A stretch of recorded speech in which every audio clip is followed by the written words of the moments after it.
make things right. So I'm John Kane, and I welcome you to Let's Talk Native on this Saturday, January 11th. While this program may not provide a path to spiritual enlightenment, we do encourage and in some cases start conversations. We take a tough look, or we break the rules for Native radio. We don't do buffalo speeches and we don't do prayers. We take a tough look at history, oppression, survival. We talk about culture, the arts, politics, and identity.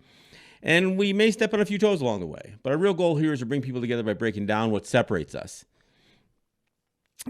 We will take on the false narratives and provide critical thinking to all that's heaped upon us, and we do it all right here from the Cattaraugus territory of the Seneca Nation. So, let's talk Native. But before we get started, let me remind people that our audio streams on our website, which is letstalknative.com, and we stream video of the show on Facebook, on our Facebook group pages via Facebook Live. We take the audio and we put it up on SoundCloud, which goes out as a podcast to all of your favorite podcast platforms. We take the video and we put it up on YouTube, on our YouTube channel, which is Let's Talk Native TV. You can follow us on Instagram, you can follow us on Twitter, and of course you can subscribe to the podcast and subscribe to our YouTube channel. And I advise you that you do that. Look, we opened up with a song that's somewhat familiar. It is it's a song by Murray Porter, and it references not just standing up, but it's got that "Idle No More" language in the song, and I wanted to use that song specifically for today because today's the anniversary of 7th anniversary. 7 years ago, Matt Hill, my buddy who used to basically sit in with us every week here, he and I just happened to go by the Galleria Mall because they were doing a flash mob round dance. And when we got there, we realized the tension that was brewing from, basically the mall cop, just about losing his mind because all these Native people were there. And so we began to, we took it upon ourselves to go within the big round dance, and there were already hundreds, as many as 500 people that had gathered for the round dance. And of course, this area, the Galleria has a balcony, and there were people, all around the balcony as well. And so, but we stayed and we started walking around where the singers were, because not only was the mall cop really trying to, and he was specifically targeting a young kid that was one of the singers there. And I asked him, I said, "We're gonna have a problem?" And he says, "You're right. We're gonna have an effing problem." He said, "The cops are here, and you're all gonna get arrested for trespassing."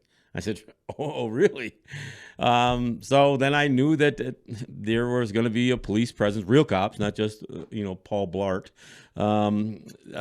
in that was going to come there. So I took off my jacket and I said, "Hey, Matt, you don't have to do anything, but hold my jacket, will you? I think this could get interesting."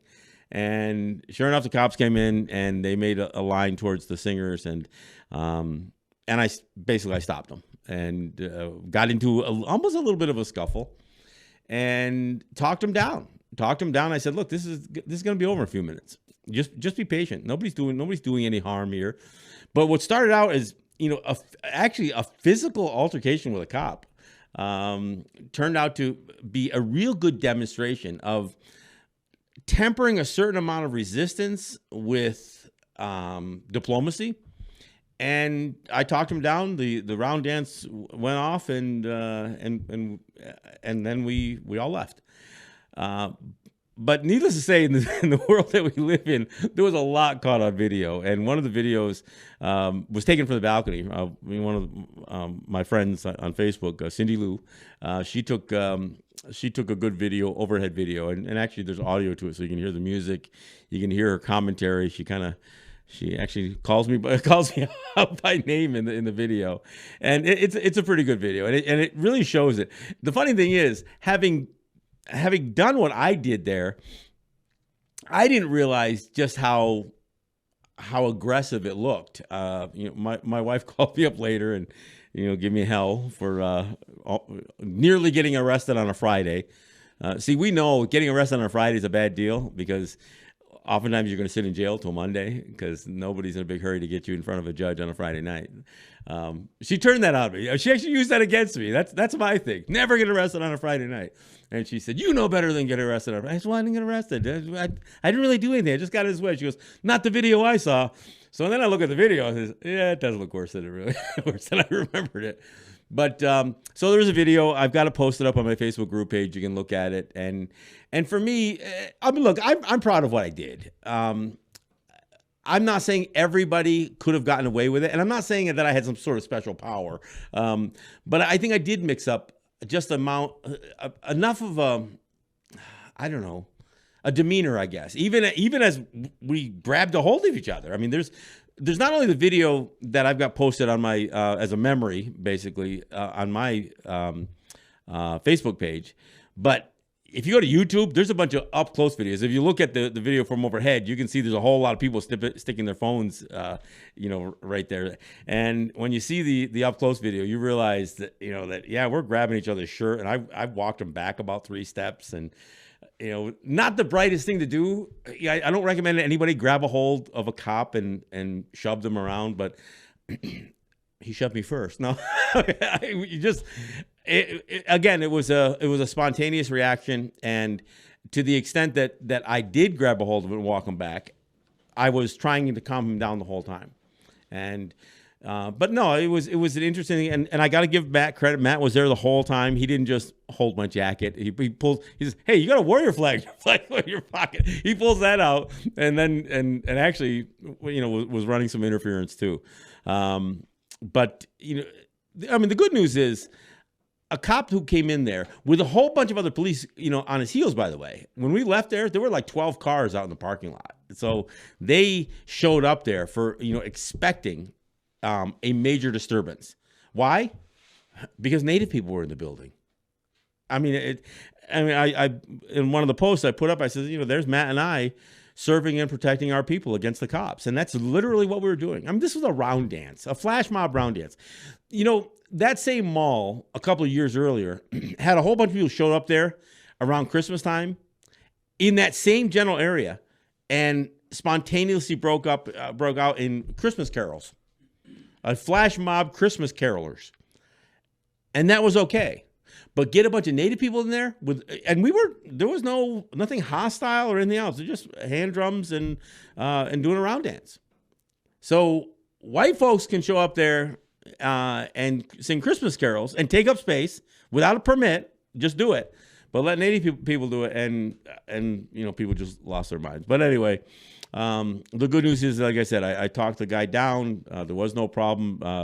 In the end, there were some hurt feelings, and if you look it up, I think honestly the way it was posted on YouTube, if you search Cheektowaga police attack round dance or something like that, I mean, and it wasn't really an attack. I mean, they showed up and with the intent of shutting it down, but we weren't attacked. I mean, I don't want to embellish what happened. I danced with a cop for a few seconds, and that's about all that took place. But it is the anniversary, and it shows up in my memories every year, so I usually post it. And I see a lot of people responded to it. So I wanted to mention it. And this was when Idle No More was really in its, not in its, I mean, it was a real thing.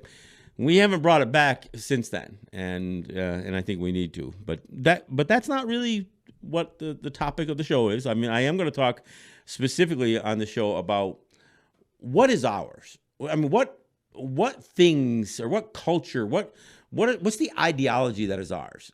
Because much of it has been watered down. It has been merged with other things, and I want to clear some of that stuff. And I'm not even going to say that I'm not going to condemn any of the things that we've added into our lifestyles. I'm not necessarily going to go there, but I want to be clear that what people are accepting as Indian stuff wasn't ours, and I want to make that distinction. So that's a little bit what I want to talk about. But before I do that, I also want to promote our new YouTube video. Jake did a great job producing this thing. It's called "We Are Not Your Mascot." We got it up on the screen behind me. And it is you know, I had somebody email me and they said, look, I've looked at a lot of videos that have been done on the mascot issue, and you know, and this guy from the Southern Tier of New York out here, Binghamton, he said it's one of the best pieces that he's done, that he's seen, and you know, he posted up on his website as well. And I encourage people, look, if you've got a blog, if you've got a website, if you are involved in it, if you've got a group page, go to YouTube, capture the link, and share it. You know, that's why we do these things. We do these things so people will share the message. And I do take a little bit of a unique position on the mascot issue. I tie it directly to the idea of trying to eliminate us, because there's a certain segment of American society, even 100 years ago, L. Frank Baum, who I mentioned specifically in the video, that thought that we were better off being killed, wiped out completely, because they kind of liked the idea of Native people, but they didn't like who we were. And that's kind of what the mascot thing is right now. I mean, you get all these white people say, oh, no, we're not. We're honoring Native people. They aren't honoring us, and they know it. What they're claiming that they're doing is honoring the image of Native people that they've created, most of it being false, or a large part of it being false. Although they capture some pictures, some you know, pan-Indian images of Plains Indians, or you know, and I don't want to pick on Plains Native. It's a shame that everybody has to get the same image of a guy with a full headdress on, and that's, you know, that's the consummate you know, standard default image that people use for any Native mascot. So whether it's warrior, redskin, redman, brave, savage, Indian, chief, whatever, they all use a similar logo, or they mix it up with other logos. But so we did this video, and I talk about the hypocrisy of residential schools that, you know, where our grandparents as children, you know, the generations before me were beaten to the point of death. I mean, they were abused sexually, psychologically, physically. Why? Because of their identity. In fact, they were punished and oftentimes beaten for speaking their language or trying to maintain any sense of Native identity, while white kids in these schools are adopting Native mascots, and they get to play Indian. And in fact, they can mock Native people and have fun doing it, while Native kids in these residential schools throughout the U.S. and Canada were being abused for that very identity that it was being. In fact, the policy was kill the Indian, save the man. So I bring up both the L. Frank Baum calling, you know, and others in that, you know, because that was a thing back then, the romanticizing image of Native people, and that somehow our existence, even 100 years ago, but certainly, and it goes for today, that we are destroying the image that white people have created of us. I mean, and that's why we get into this battle where you get Native people saying, no, we don't feel honored by your mascot. And they say, well, we don't care what you think. Because why? Because they don't honor us. They don't respect our opinion. So this is a video that captures that in a way that, you know, in a way that I try to put that out there. And Jake did a great job pulling in. Even my good friend Doniphan Boyle, who talks about just the painful idea that as a parent, a native person who's a parent of a kid who goes to one of these schools, who opposes it, has to, the walk they have to do so their kid doesn't get punished or abused or bullied or scrutinized because we oppose something that the school's doing. And that's kind of what she went through. And, you know, so I think it's important that people understand that. So anyway, but anyway, that's the video, and I'd love you for you to check it out and share it. I'm hoping that this one, you know, will get out a couple of thousand times, like the last one we did, or maybe more. I mean, I don't know. You know, the whole idea of creating viral videos. I understand that there are people who want to capture, you know, squirrels on, you know, surfboards and stuff like that. But, you know, we're trying to make a point with our videos. And I know there are other people who've done some great work. I think of, you know, even the 1491 guys, and you know, sometimes they put some good stuff together that are lucky to get, you know, 10 or 20,000 views. And, you know, I'd be thrilled to get that many views at this point, because our words don't get broadcast out there. We don't have the, I guess the population foundation to want to get these messages out. But it's not going to stop us from doing it. That's why we do the show each week. So again, I want to encourage you to check out our latest video.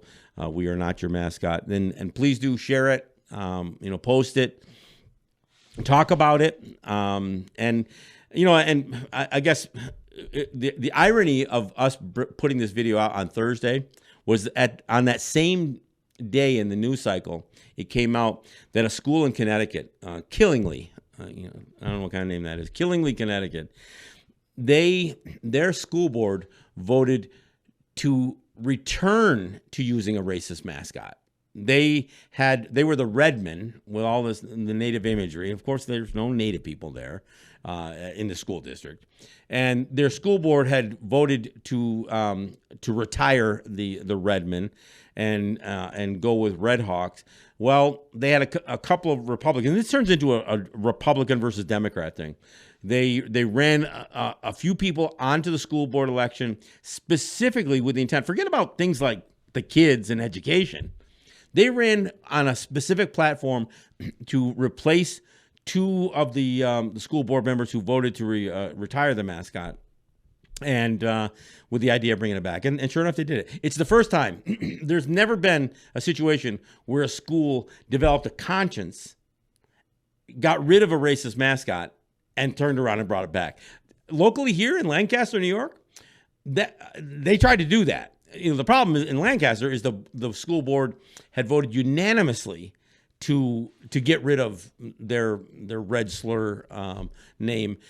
So in order for and only two board members at a time came up for vote. So they ran two school board members, got them on it. They were the two most vocal pro mascot people in all of Lancaster. They were on Fox News. One of them was. They were on the local news constantly. But they got elected onto the school board, but they couldn't repeat it during the next election cycle. So they never were able to mount enough of an opposition to bring back their red slur name. So Lancaster's still the legends. But this is the whole thing and it's kind of amazing when you think about it that this mascot issue, where Native people have finally gotten enough of a voice to speak out about how offensive, using us in some form or fashion as mocking us as a mascot is wrong. That turns into a right versus left, a Democrat versus a Republican. And it's clear in every one of these towns, it's the Republican, philosophy that embraces these racist mascots, and it's the Democrats who are opposed to it. Now, I'm not saying all Democrats are opposed to it and all, but if you look at the vocal people, it is a right versus left argument. How this is a right versus left argument is beside me. But anyway, I had to mention that. Killingly, Connecticut. You can check it out. They call them Killingly High School. They abandoned their mascot and then ran two people on the school board specifically to bring it back, and they have. And of course, what this means is next school board cycle, depending on how it tips, they'll probably eventually these all go away. So anybody who thinks that they drew a line in the sand and that they're what's the one they say in places like what we're saying in Lancaster, they're saying once a Redskin, always a Redskin is what they're saying, and they aren't talking about us. They're talking about them. They're talking about white folks, but that's not really the way it works out. Eventually, these things go away, and this will too. I mean, so yeah, there's a bit of a bump, and these guys were. And look, it isn't these national groups that had anything to do with this. So anybody thinks that they can, associate, some national organization, and I'm not even going to name any of them because I don't want to give them that kind of credit. No, these are the locals. These are the locals who, are so fixated on their glory days of high school, like it's the only thing that was ever meaningful in their life. And I don't want to take anything away from, kids who are in high school. But, as an adult, at some point, you're supposed to put away those childish things, and some of these folks can't. So anyway, all right. Now let me get to the topic. The topic is knowing what's ours. And part of the problem that I see, even folks who claim to be traditional, there's just stuff that enters in to our language, even in our native language, that doesn't belong there. And I say it doesn't belong there. And I want to explain. A lot of it has to do with religion, which that wasn't one of our things. Religion wasn't one of our things. And I know people are going to say, "Oh, we had ceremonies." No, we didn't. We had festivals. We had celebrations. We had Thanksgivings. They became these religious things. In fact, we treat our longhouse as a church now. I mean, if you bring it up, people say, "Oh, no, we don't." Well, yeah, they're treated like churches. In fact, many of the longhouses for years were painted white, just like a church. And again, they had pews in them like church. Yeah, I know we got benches in them still, but no, there was a lot of this whole idea that we could somehow say that was our church. In fact, kids in school, they'll use getting out of school because they're going to ceremony, because it's recognized as a religion. And I've seen forums where they ask you, "What's your religion?" And people will put longhouse. And it's not really a religion. I mean, living the way of the longhouse has nothing to do with religion and spirituality. And these what we call, or what's called, ceremonies were really, and again, that's not our word. What we called these things were essentially were the Thanksgivings throughout the year. Now, the American Thanksgiving is not considered a religious holiday, and it was, they kind of got the idea from us, but we have Thanksgivings that will go out throughout the whole year. So, but let me back it all the way up. So, first off, our longhouse isn't a church, and they were originally, longhouses is what we lived in, and eventually, as we became assimilated to more of the nuclear family kind of thing, the longhouse became our council house, more so than anything else, or our community building. But it was still not a church. And, so it's kind of been a recent thing. God, it wasn't our thing. We didn't have a God concept. And I know people are going to say, "Well, what about the word creator?" No. I mean, what we've adopted, and the idea that we take and we put the word creator in place of God, so we can have the same kind of conversation that Christians have, that still wasn't our thing. Look, in our creation story, we do have, in that story, we talk about the twins and the things that they create, and we do have a tendency to use Sagoya Disu, which is he who creates things. But even in that story, we don't have an all-powerful, all-knowing, all-creating God. I mean, if the creation story starts with something that exists. Skyworld is a story, right? The Sky Woman falls through and she lands on stuff that's already created. So we don't have this Genesis version that there's some man in the sky who creates everything first. So we don't have a God. We don't have this all-powerful, all-knowing, all-seeing, the man in the sky that you pray to concept in our culture. At least not in Haudenosaunee, Haudenosaunee, culture. Now, I can't, say that there aren't other native cultures that have a story that is more singular or that has more of this. Maybe there's some that parallel, but I would argue if you find any native culture that parallels too much along the lines of Christianity, it's probably been bastardized by Christianity. It's probably been affected by it. Heaven, we don't have heaven. Okay, when we do a funeral, according to our old culture, our original culture, we talk about our loved ones returning to our mother, the earth, returning to our mother. We don't say that they're traveling back into heaven or sky world or going to sit with the Creator. That's all Christianity. I'm sorry.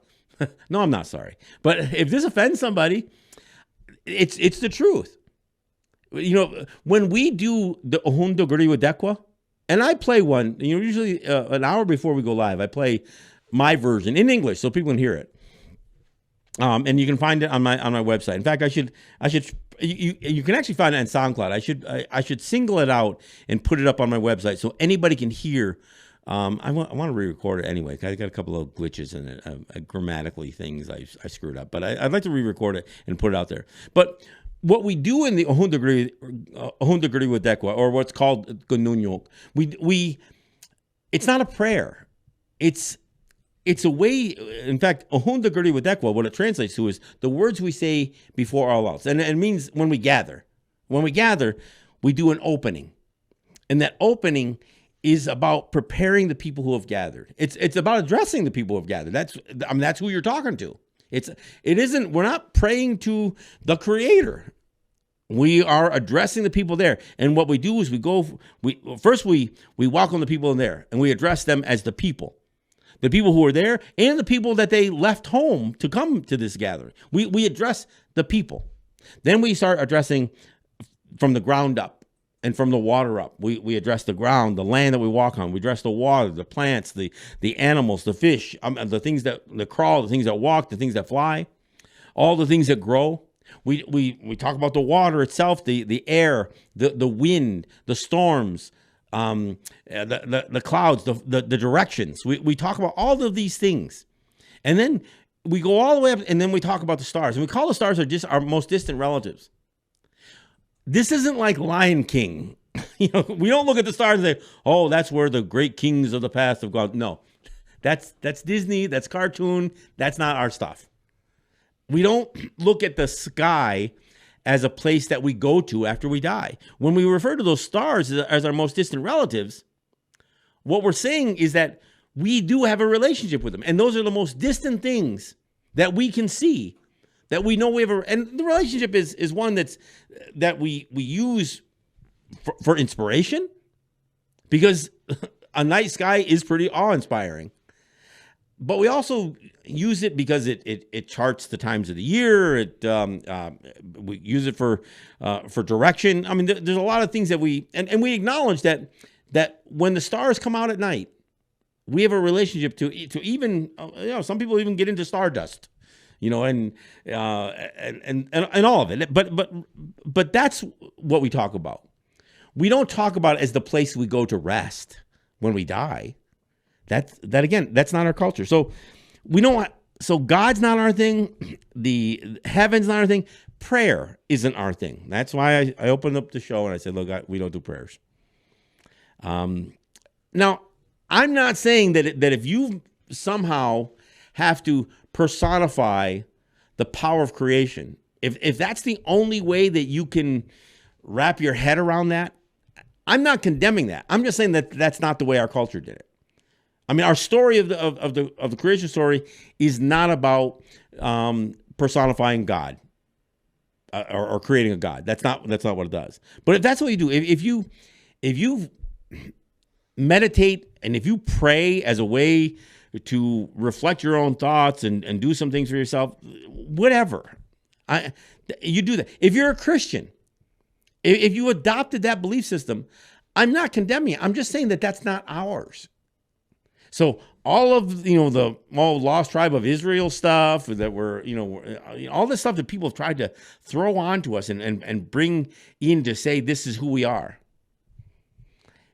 Sorry, I mean it may be a lot of who we are now, but it wasn't who we were.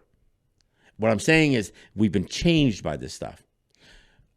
Everybody else can assess whether that change is for the good or not, or whether for better or worse. I mean, that's not even what I'm talking about here. I'm just trying to get to the issues here. Look, we're at the bottom of the hour. I've got more on this, so I'm going to keep going with this. There's a lot more than church here that has come into our lives that wasn't ours, and I'll get into it a little bit more after this. So we'll go out a little bit of John McLeod and come right back. This is John Kane.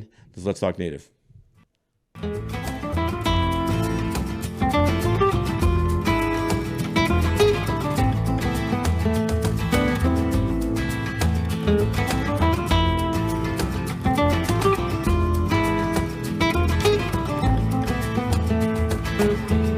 Fog is lifting off the ground. winter's coming on, and I'm disliking you. The geese have all gone, following you along, and I'm disliking you. And in my mind, I see you smiling, and in my heart, I know you're traveling, and I know your mind's on the prairie.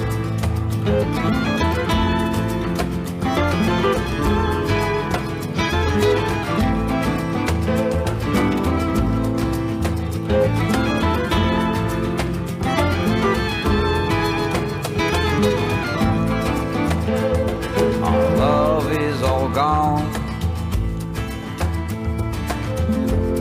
'cause time's pushed it on, and I'm disliking you. Seasons come and gone, but your memories linger on, and I'm disliking you. And in my mind, I see you dining, and in my heart, I feel you pining, you're pining, and I know your mind's on the prairie.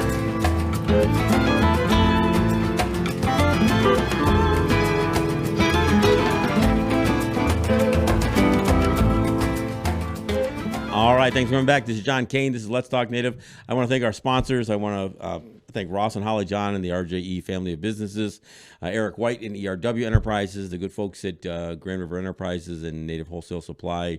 And you know, those of you who occasionally drop a check in the mail or connect up, somebody even on PayPal, you can go to our PayPal link if you want to make a contribution to the show. But I appreciate all of the support that we get, and in particular, I appreciate the support we get when people share. You know, I'm asking you to share our new YouTube video on the mascot issue. Those of you who are doing it, and I saw a bunch of you guys shared the video of me and Matt dancing with cops at the Galleria Mall. That's always fun too.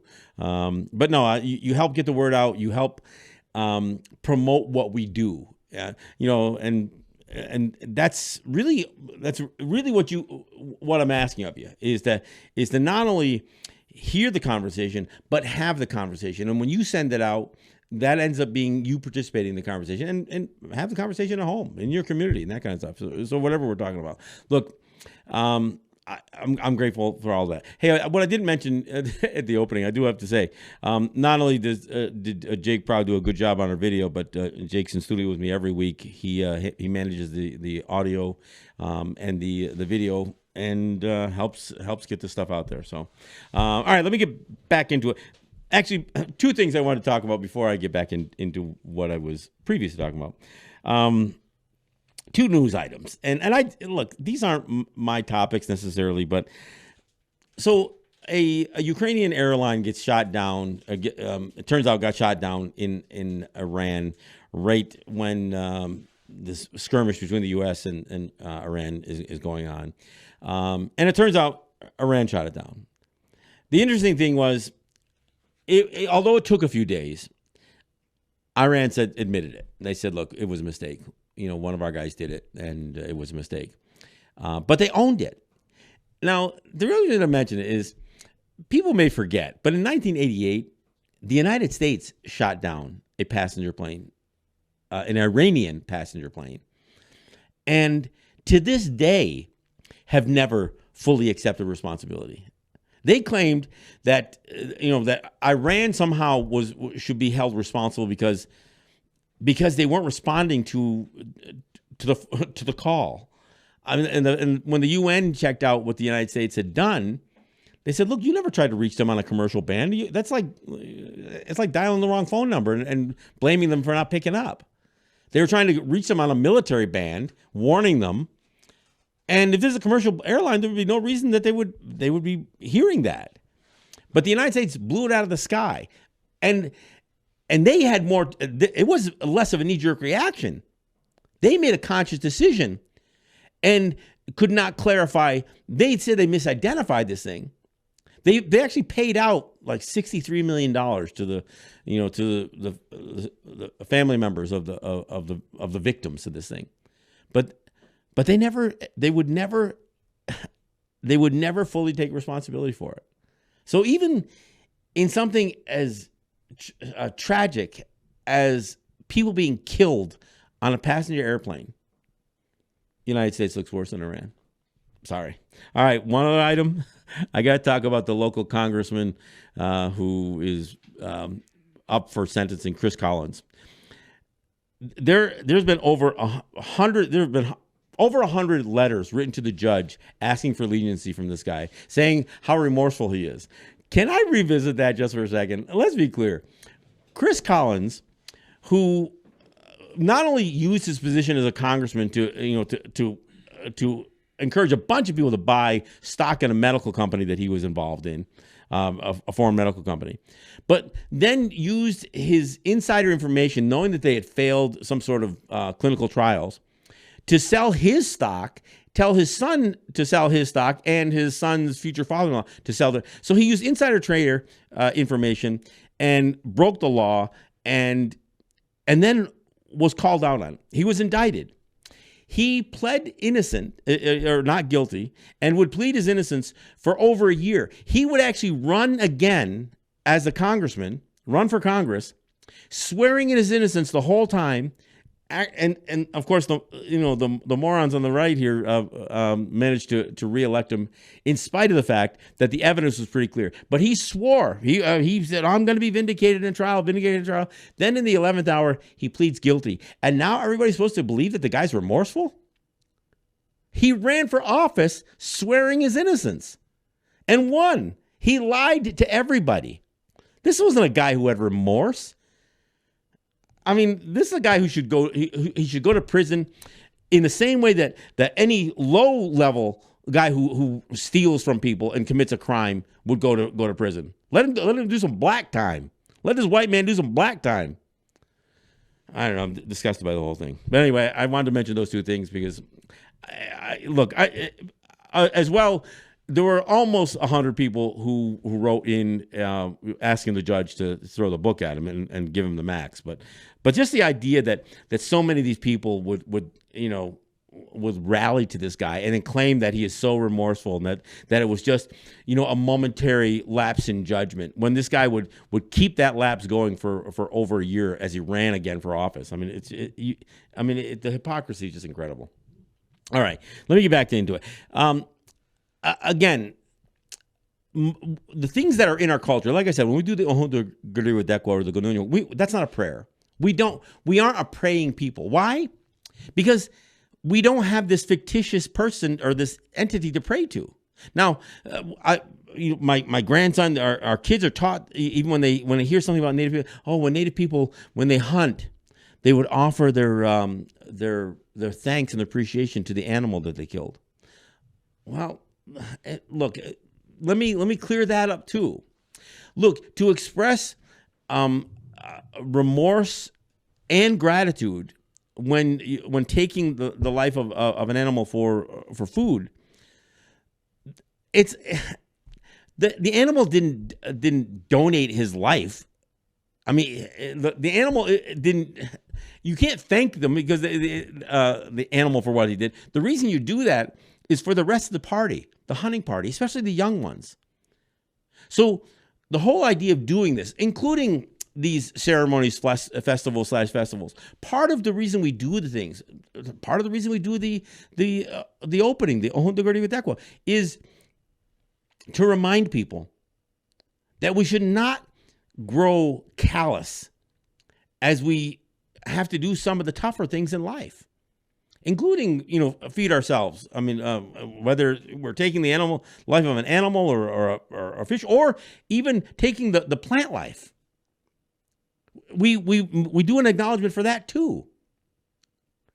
But we're not thanking the plants for giving up their lives to us, or the deer, or anybody else, the buffalo. No, but we want to make sure that we teach our own people to remain respectful for that relationship and the responsibility that goes with it. So again, prayer, God, heaven, church, that wasn't ours. I know that it is now, but I think it's important that people realize that came in. That was ushered in, and even into our longhouses. And I find that somewhat problematic. But that's what came in. Now there's other things. Drinking. Alcohol was something that was imposed upon us. That's not our culture. And I've listened to people say, "Oh, drinking is all about being part of being native is about drinking." No, it isn't. I mean, and the fact that it may have become for some people, that's a problem. That's not something that that should not be a proud component of our native character, our ability or inability to drink. Alcoholism is a problem on our territory. It is not part of our culture. It's not part of our character. It is a disease that was purposefully implanted on our people. I mean, so let's be clear about that. In much the same way that venereal disease didn't just spread from, dirty doorknobs, alcohol was intentional. Alcoholism was intentional. It's not our culture. Abusing women. Look, we've got abusive men in our territories now. And I mean, so by some numbers, they say 70% of the abuse that women experience in quote unquote Indian country is from non-native people. But that still means that 30% is coming from native people. I mean, what I think is one of the landmark cases, USV Lara, Billy Joe Lara, native guy who was beating up his woman, his not his woman, it wasn't his woman, beating up the woman that he had a relationship with. Part of that relationship was violent. That's what Billy Joe. I mean, so an interesting case, by the way. I'm not going to get into that too much, but no. So the idea of men abusing women, look, it's also associated with the alcohol issue, but that whole idea of male dominance, that wasn't our thing either. That came from them. That's a Eurocentric idea that women are property. And look, I just said she was his woman. I mean, I can slip into some of the language that promotes that idea, misogyny. Why? Because it's all around us. We hear it every single day in the music, in the TV, and movies, every place. What we read. And I apologize because it'll slip in, right? But the whole idea of male dominance and male abuse to women, our culture never would have put up with such a thing. Women had too much say in our culture, in our communities. They had too much say, and I'm not saying it as a fault, but our communities never would have tolerated that kind of thing. So the idea that we now have domestic violence issues, that wasn't who we were, but we see it now. That's not one of our things. What's the other one? Again, politics, voting. Look, I know people always want to make this association that the United States wrote its constitution based on our Guyana de Goa. I'm not one of the people who say that. I think I do believe that the founding fathers of the United States were appalled at their inability to organize as well as the Six Nations had. And they said so. I mean, Ben Franklin, others, they said, how is it a group of ignorant savages can build a relationship, can form a confederacy that seems indissoluble when intelligent higher, more superior white men can't do it. 13 colonies can't do the same. That's basically what Ben Franklin talked about. How could ignorant savages do it and white men can't? Now, they also had to utilize the idea that in order to make their case for independence from Great Britain, they had to say that they were a distinct people. So now, did they incorporate certain concepts that were uniquely a part of the land here because we practice that? Sure. But they left out, they left out women's rights. They left out, they used words like equality, but they didn't mean it. They meant they tried to say all white men were equal, and they didn't even believe that. They knew that there was a white aristocracy that held down poor white people at the time. When they said, we oftentimes say, well, they say all men are created equal. They meant all white men. Well, they didn't even think that. They really didn't. They were using some of our concepts to make a case for independence. I also hear people say that ours is the longest existing democracy in the history of the world. Well, our system wasn't a democracy. I know people want to try to label things. For one thing, the United States is supposed to be a republic. That's kind of an idea they got from us, because the difference between a democracy and a republic is democracy. The sovereignty is vested in the people as a mass. So as a collective. In a republic, sovereignty is vested in the individual. That was kind of what we had. And I know people don't believe that today. I hear people all the time on native territories. I oppose what the businessmen are doing because they're utilizing our sovereignty for their personal. Well, it's the idea of being free and being vested by creation, by your birthright, with the right to carry yourselves. That's ours. That was our concept.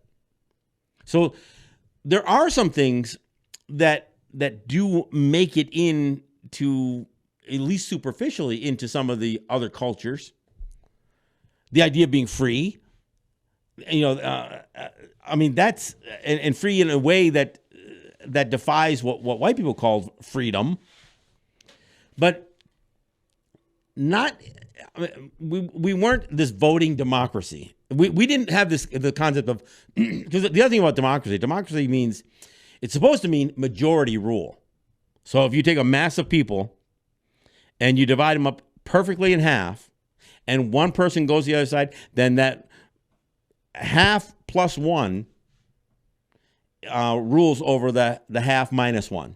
So 51% can rule over 49%. And that's what democracy is. But in the United States, that's not even what it is. It's the largest minority. It's not majority rule. That's the way. Even in the last election, not only did Donald Trump get elected into the United States with 3 million less votes than Hillary Clinton, she didn't get the majority of the votes either. They all were below 50. They're both below 50% because there were a few independent candidates that took enough votes away. In some countries, if there is an election and no candidate reaches a certain threshold, like 50%, they do a runoff with the top two. So somebody's going to have to get 50%. They won't let let a candidate run just to take votes away from somebody, or to be a monkey wrench, as they claimed Nader did, or they claimed whoever, I don't remember. A couple of people ran last time. I don't remember who. But anyway, this is, so these concepts that are pushed on us. So again, people telling us to vote, it's not our way. It's not our. Now, I get it that after 200 years of assimilation at the hands of the United States, which for many, assimilation seemed a lot better than annihilation, that guys like L. Frank Baum and George Washington were responsible for. So genocide via mass killing, I guess I'd agree that that's worse than genocide via assimilation, but it's still genocide. And our complicity in that, because not only were we willing to accept some of that stuff that was imposed upon us or that was influencing us, but we actually bring it in, and then we almost try to take it as our own. Again, a lot of the religious stuff is an example. Our longhouses being corrupted in the way, and I'm not even getting into the Code of Handsome Lake stuff and the belief that some people have that Handsome Lake established that Daganowida, who was the Huron that helped who was hanging with helped reform the Confederacy, that Daganowida was really Jesus Christ. Yeah, that's one of the things. You want to talk about our culture being bastardized. Not only did they create a religion 100 years ago or so, or not, I mean, in the 1800s, 200 years ago, create a religion that defied much of our culture. But then they say that now there are people, and I'm not saying the wise men that preach the Code of Handsome Lake, but others swear, they swear that the Code of Handsome Lake is our version of Christianity, because they believe that Daganowida was Jesus Christ.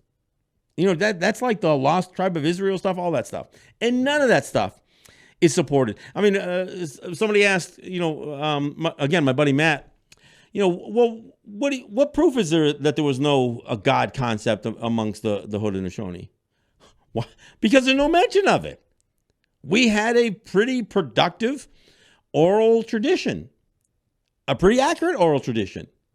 There's never any mention of a God, an all-powerful, all-knowing, all-seeing. I mean, look, the other thing that isn't ours is this notion that when we're created, the Creator has, determined at our birth what our life was going to be and when it would end.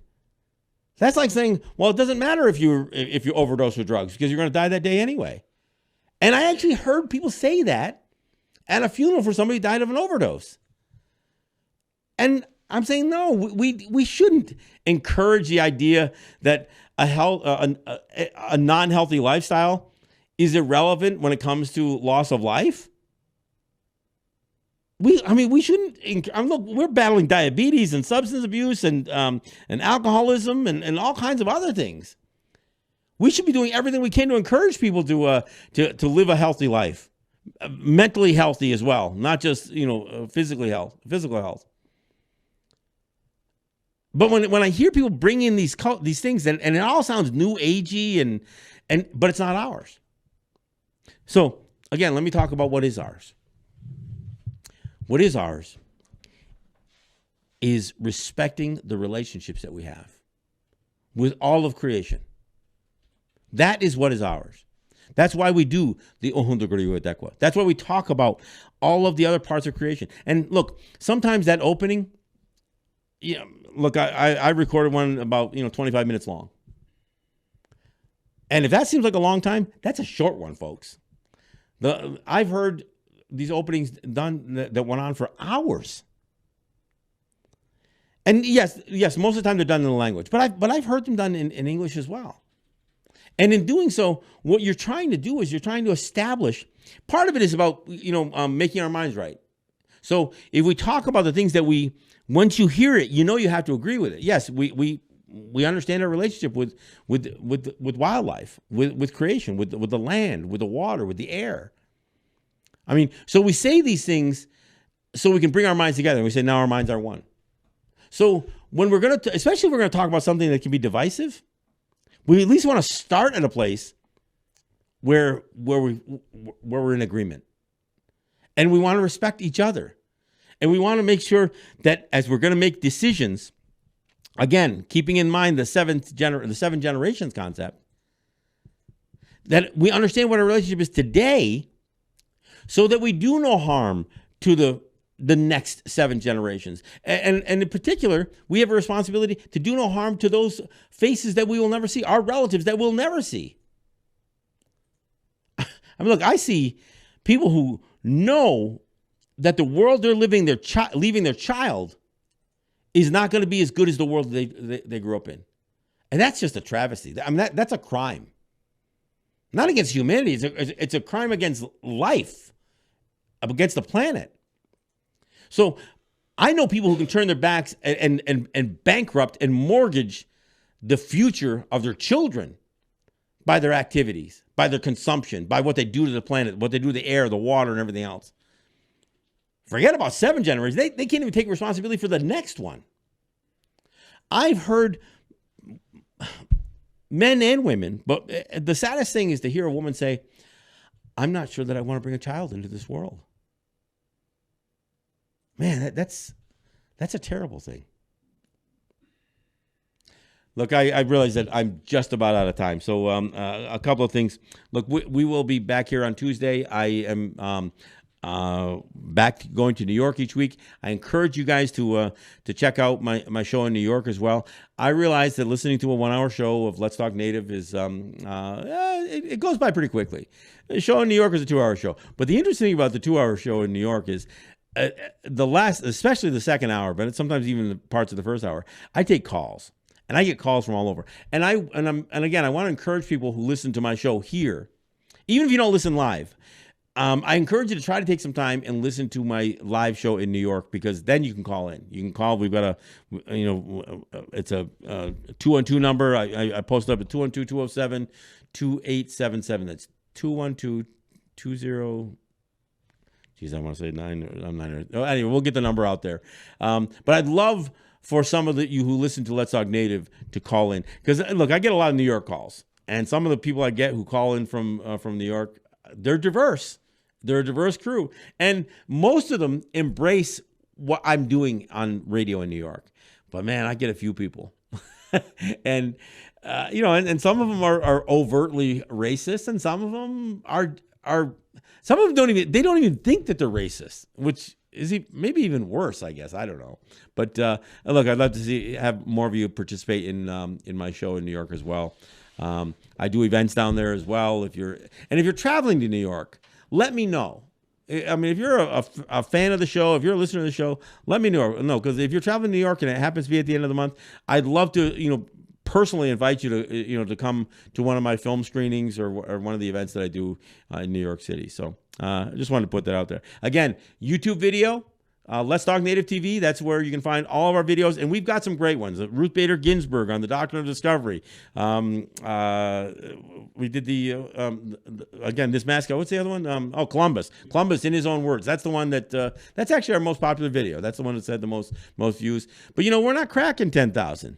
And we should. So I'm putting it on you guys. Share the videos, watch the videos, talk about them, use them in your conversations. And of course, our shows are up there too. All right, that pretty much wraps it up. Look, this is John Kane. This is Let's Talk Native. We'll see you back here on Tuesday. Yahweh.